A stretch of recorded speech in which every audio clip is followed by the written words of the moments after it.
pietà, intesa come sentimento dell'amor di Dio impresso nel cuore della gente, anche umile e semplice, è stata pensata e raccontata da un grande sacerdote ed uomo di cultura locale, che è Don Giuseppe De Luca. Lo spettacolo, l'arte, il folklore, la rappresentazione con simboli e scene viste in se stesse sono avvenute dopo l'inizio della rivelazione. Si tratta con la fede e con la teologia, che riflette sulla fede, di ritornare all'inizio, all'origine, all'originario, anzi al principio, al fondamento. L'esperienza di missione del credente e del popolo, se viene aiutato a farlo.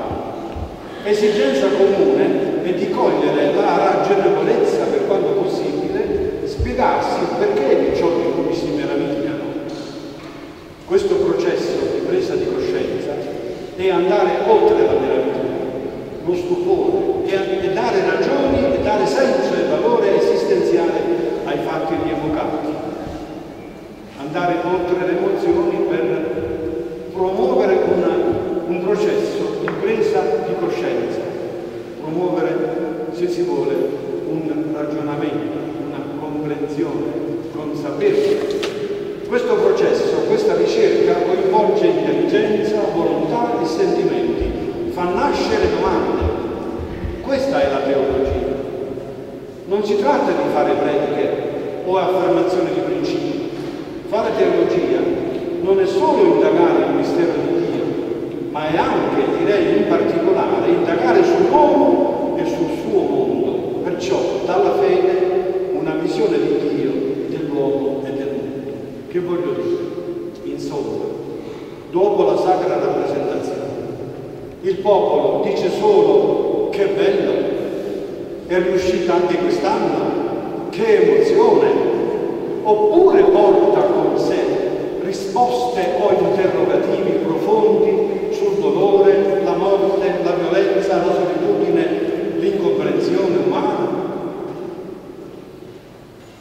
Attraverso questo processo di riflessione e di presa di coscienza nasce una fame di conoscere e di sapere che crea cultura. La teologia allora è convinta di dover riflettere sulle forme culturali che trattano i suoi, tra virgolette, argomenti, come quelli della passione, per conoscere la verità e dire la verità ultima su Dio e sull'uomo. Questa verità è persona storica, è la persona storica di Gesù Cristo. Cercare di capire la persona di Gesù Cristo che è al centro della passione, avere di Lui una comprensione più profonda, vuol dire avere un criterio di giudizio sulle verità parziali che vengono dalle altre forme di sapere. Queste altre forme sono quelle storiche e culturali. Per un credente sono false e parziali le verità che non contano in profondità, quando è detto e vissuto da Gesù Cristo. Dico per un credente, senza questo ovviamente impone. Questo processo avviene confrontandosi con la Sacra Scrittura, con la Bibbia, norma di ogni discorso su Dio, su Gesù Cristo, sulla storia e con la tradizione, cioè la vita, la fede vissuta e creduta dalla Chiesa nella storia. E nella tradizione c'è anche il senso della fede nel cuore della gente, il sensus fidei in termini abbastanza propri della riflessione teologica. Il dato rivelato, quando è detto nelle scritture, viene inserito nei problemi della sensibilità, nella cultura del tempo, per attualizzare, soprattutto offrire contributo culturale in risposta alla sempre necessaria e poi domanda di senso. Fare teologia significa contribuire alla risposta di domanda di senso. Certo, il Papa e i Vescovi, in comunione con lui, guidano in questo processo. Allora, le condizioni per una lettura teologica della Sacra Rappresentazione. Dunque teologia in doppio senso, nel senso della scrittura, della parola di Dio, che racconta la verità dei fatti e ne orienta la determinazione e la comprensione del valore, nel senso che la riflessione teologica offre concetti, chiavi di lettura, criteri di interpretazione. Allora la sacra rappresentazione, intesa, vista teologicamente, occorre che sia fedele al racconto dei Vangeli, pur conservando lo scopo di una rappresentazione immaginifica o anche un racconto artistico. Il teologo offre un senso o il senso, il valore oltre della rappresentazione della passione.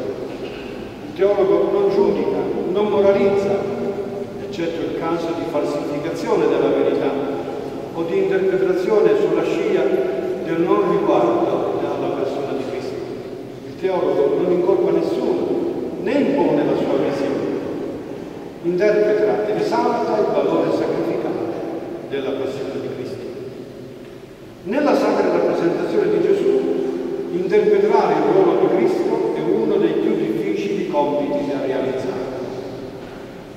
C'è da chiedersi chi rappresenta Cristo se viene opportunamente preparato, coscientizzato. La coscienza di chi lo interpreta non può non manifestare e seguire una sorta di volontà e di capacità di entrare in profondità nella coscienza di Cristo. E la comprensione è fondamentale per ottenerlo. Ecco le categorie teologiche da cui partire. Gesù, figlio di Dio, è pienamente uomo. I caratteri della rappresentazione offrono il punto di partenza per la riflessione teologica. C'è violenza nella passione. Le sacre rappresentazioni presentano spesso scene di violenza, ma la violenza per lo più è subita, ma Cristo non subisce, accetta. Certo, c'è brutalità da parte dei soldati romani. Il corpo di Cristo, estremamente malridotto, pone degli interrogativi. Nella rappresentazione è mostrato non in modo allusivo, ma concreto, proprio l'atrocità e la brutalità delle sofferenze di Cristo, del comportamento dei soldati, fanno sorgere interrogativi. Occorre vedere se questi interrogativi nascono.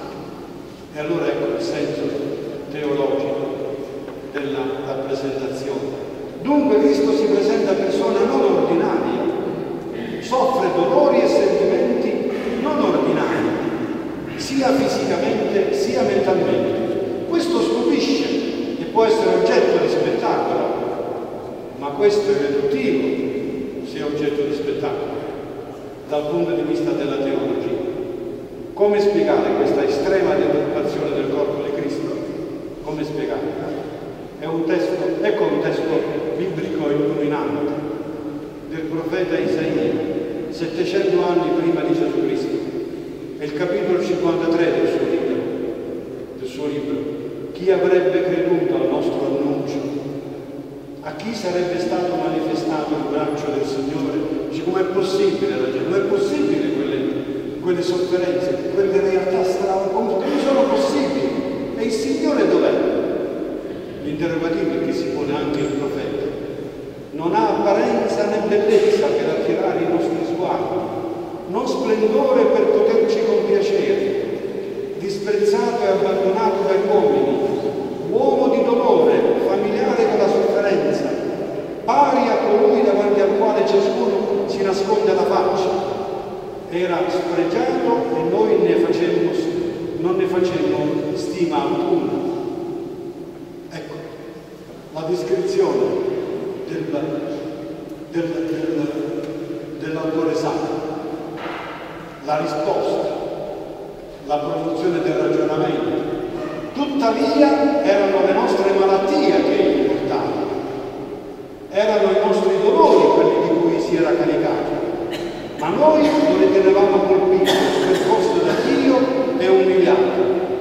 C'è un itinerario, un processo di fede all'interno di questo testo, che è il testo sacro e rivelato. Egli è stato trafitto a causa delle nostre trasgressioni, stroncato a causa delle nostre iniquità. Il castigo per cui abbiamo pace è caduto su di lui e mediante le sue lividure noi siamo stati guariti. Noi tutti eravamo smarriti come pecore, ognuno di noi seguiva la propria via, ma il Signore ha fatto ricadere su di lui l'iniquità di noi tutti. Maltrattato, si lasciò umiliare e non aprì bocca, come l'agnello condotto al mattatore, come la pecora muta davanti a chi lo tose, egli non aprì bocca. Dopo l'arresto la condanna fu tolto di mezzo, e tra quelli della sua generazione chi di fratelli era scappato dalla terra dei viventi e colpito a causa dei peccati del mio popolo? Ecco, la risposta della fede dell'autore sacro, che dovrebbe fare ogni credente. Ma il Signore ha voluto stroncarlo con i patimenti, dopo aver dato la sua vita in sacrificio per il peccato. Egli vedrà una discendenza, prolungherà i suoi giorni e l'opera del Signore prospererà nelle sue mani. La sofferenza di Cristo, l'atroce sofferenza, si apre alla vita nuova. L'autore sacro comprende questo e lo propone ad ogni ragionamento di fede. Non sofferenza tout court, ma sofferenza che produce vita, come quella della mamma che fa nascere il proprio figlio versando il sangue. Il testo biblico apre gli occhi alla fede e spiega. Lo sfiguramento del corpo di Cristo rappresenta lo sfiguramento spirituale e il disordine causato dal peccato. Lo stesso testo, con linguaggio chiaro, comprensibile per tutti, offre un ragionamento, come ho cercato di dire in maniera essenziale. C'è un altro testo illuminante, sempre per un ragionamento di fede. San Paolo, colui che non aveva conosciuto Dio lo vede, non solo, perché in lui è giustizia di Dio. Si capisce così, vedendo Cristo rovinato nel corpo, cosa significhi non trattò da peccato. Certo, per distruggere il peccato, assumendolo. Il richiamo al peccato è chiave teologica necessaria perché spiega i due riferimenti della teologia di fronte al racconto della sacra rappresentazione. Il peccato dell'uomo con lo sfiguramento che produce e l'amore di Dio che è forte. Il Cristo flagellato ci sfida a volgere via lo sguardo, a dire non lo voglio vedere, non lo capisco, è troppo dura. Oltre l'emozione ci può essere anche questo rifiuto, ma la fede invita a guardare a lui. Applicazioni concrete. Da un altro punto di vista, questo più centrale, la sofferenza e la morte sono realtà che fanno nascere forte la domanda: perché la sofferenza? Perché l'altra, la morte?